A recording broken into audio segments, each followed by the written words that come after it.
بسم الله الرحمن الرحیم. ملګرو ښه راغلاست د لینکس سریز ته. نننۍ ویډیو کې به موږ تاسې په لینکس کې په کمانډ لاین کې د تېرې ویډیو په ادامه یو څه نور کمانډونه وکاروو.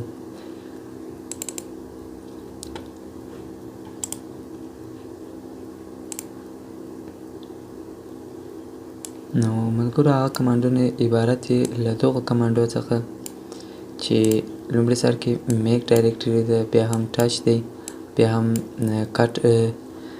کټ انګل فرکټ دی. دغه علامه چې تاسې وینئ ملګرو، تاسې کې د کوس یا بولې هر شی چې وایي دې ته انګل فرکټ وایي. همداسې کنټرول سی شارټکټ دی چې دا په لینکس کې په کمانډ ټرمینل کې به څه لپاره کول کېږي، کټ دی او پاسورډ دی. پاسورډ نه مطلب موږ څنګه کولی د کال لینکس خپل پاسورډ چینج کړو د ټرمینل له لارې. لومړی راځو زه یوه ډایرکټري جوړوم. میک ډایرکټري مطلب ماته یو ډایرکټري جوړه کړه، مطلب یو فولډر جوړ کړه راته. نو د هغه لپاره موږ دا کمانډ کاروو. د هغه نه وروسته موږ هغه خپل کمانډ دغه ورکوو. اوس مثلا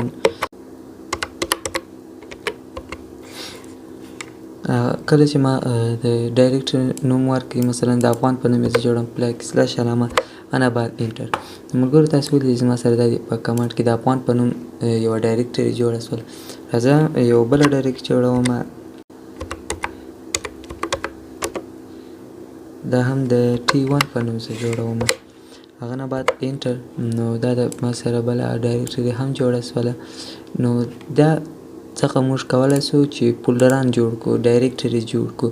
د دې منځ کې موږ فایل سیسټم فایلونه ذخیره کولی شو په دې فولډرانو کې.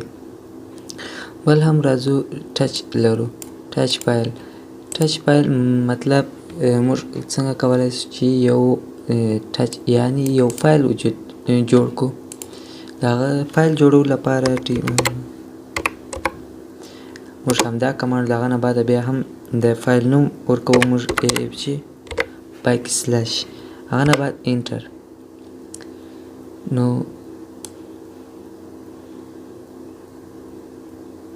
بخښئ ملګرو، دلته د AFG نه وروسته باید فایل TXT ورکړئ. نو ما هغه نه دی ورکړی. نو راځئ یو ځل بیا هڅه کوم.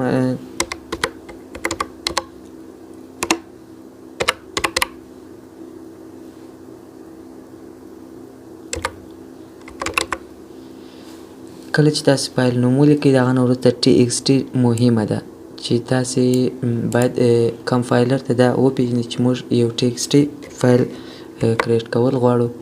نو دا دی زموږ سره فایل هم جوړ شو. دا وه د ډایرکټري جوړولو طریقه، او دا هم د یو فایل جوړولو طریقه چې ټچ څخه کار اخیستل کېږي. ټچ نه بعد کله چې د فایل نوم ولیکل شي، د هغه نه بعد TXT مه هېروئ. کله چې TXT تاسو ورکړئ چې موږ یو ټکس فایل غواړو، ټکس فایل هم دا دی زموږ سره جوړ شو. راځو ملګرو بل هم کټ فایل. اوس موږ خو دا دی فایل جوړ کړئ TXT فایل. اوس غواړو چې په دې کې لیکنه وکړو د ټرمینل له لارې. په دې کې موږ څنګه لیکنه کولی شو؟ هغه لپاره موږ لرو کټ انګل فرکټ.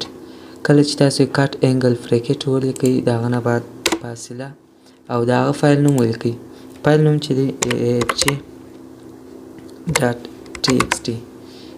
د هغه نه بعد انټر کړئ. اوس چې دلته موږ دا دی راغلی په دې فایل کې چې موږ هر څه لیکو، نو هغه موږ لیکلی شو. اوس راځو زه لیکمه.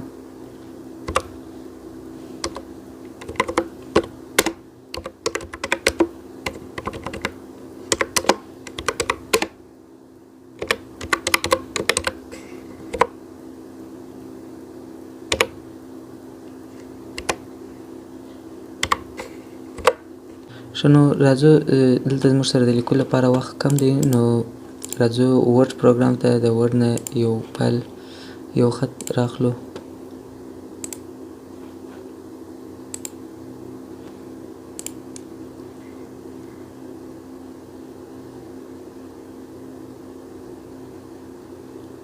راځو ملګرو کنټرول دا به زه ټوله کاپي کړم.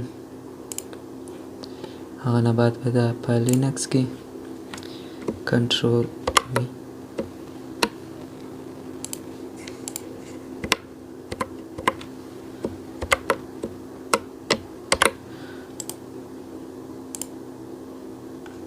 دا دی زموږ سره دا ټکس راغلی. نو کله چې ملګرو تاسو خط په فایل کې ولیکئ، په یو فایل کې چې تاسو خط ولیکئ، اوس که چېرته تاسو غواړئ چې دا خط یې نور بس شي، بالا همدومره صحیح ده، نو هغه لپاره یا هم هر کمانډ چې رن کېږي روان یې، تاسو غواړئ چې دا کمانډ موږ بالا درو، هر کمانډ چې د هر کمانډ د درولو لپاره سټاپ لپاره موږ لرو کنټرول سی شارټکټ. کنټرول سی شارټکټ د هغه لپاره موږ کنټرول سی وهو. نو کله چې موږ کنټرول سی په کیبورډ کې واله، نو زموږ سره به فایل وجود بس بالا فایل به سټاپ سی. نو اوس راځو ملګرو ګورئ دلته موږ بل کمانډ لرو د کټ د څه لپاره کول کېږي؟ یو ls دی، هغه د فایل د چک کولو لپاره چې څنګه موږ وجود موږ ته لیست راکړه، ls معنا لیست یې راکړه، او دا کټ معنا زموږ سره چې په فایل کې څه دننه لیکل سوي دي هغه راکړه. نو اوس راځو زه لیکم کټ او بیا د هغه فایل نوم لیکم axg دی txt. ملګرو هیر نه کوئ چې ډېر مهم دی. هغه نه وروسته دا دې موږ ته ښکاره کړه چې زموږ سره همدغه په دې فایل کې زموږ سره دغه خط وجود لري. د یو فایل د چک کولو لپاره چې مثلا په فایل کې زموږ سره دننه څه دي هغه لپاره موږ د دې کمانډ نه کار اخیستلی سو. بل هم راځو موږ څنګه کولی سو په لینکس کې خپل د لینکس پاسورډ چینج کړو. د هغه لپاره به تاسو ولیکئ پاس wd PASSWD به ولیکئ، هغه نه بعد به انټر کړئ. نو اوس دلته تاسو کولی شئ دلته خپل نوی پاسورډ ورکړئ. راځو زه پاسورډ ورکومه.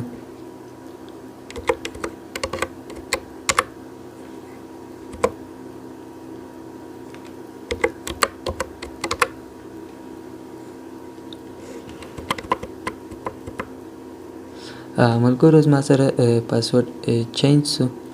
نو دا و زموږ سوس د نن ورځې درس چې موږ څنګه کولی سو یو ډایرکټري یعنې یو فولډر جوړ کړو، او څنګه کولی سو یو فایل یو ټکس فایل جوړ کړو. د ټکس فایل کې بیا څنګه موږ خط لیکلی سو، او څنګه یو کمانډ موږ سټاپولی سو. هر ډول کمانډ چې که ټکس فایل لیکلو طریقه یې هر څه په ټرمینل کې چې هر څه روان دي د هغه سټاپ لپاره موږ کنټرول سی شارټکټ نه کار اخیستلی. څنګه کولی یو فایل چې په فایل کې دننه څه خط لیکل سوی دي هر څه چې لیکلي هغه د کټ نه کار اخیستل کېږي. بل هم موږ لرو پاس wd. پاس wd مطلب موږ څنګه کولی سو خپل په لینکس کې د خپل کال لینکس پاسورډ چینج کړو. د هغه لپاره هم موږ پاس wd کمانډ لرو. نو ملګرو راتلونکي ویډیو کې موږ ورتاسې په نور موضوعګانو وغږېږو. د خیره په نور کمانډو به سره وغږېږو. نور دې اجازه غواړم. د الله په امان. ښه وخت تاسو ټولو.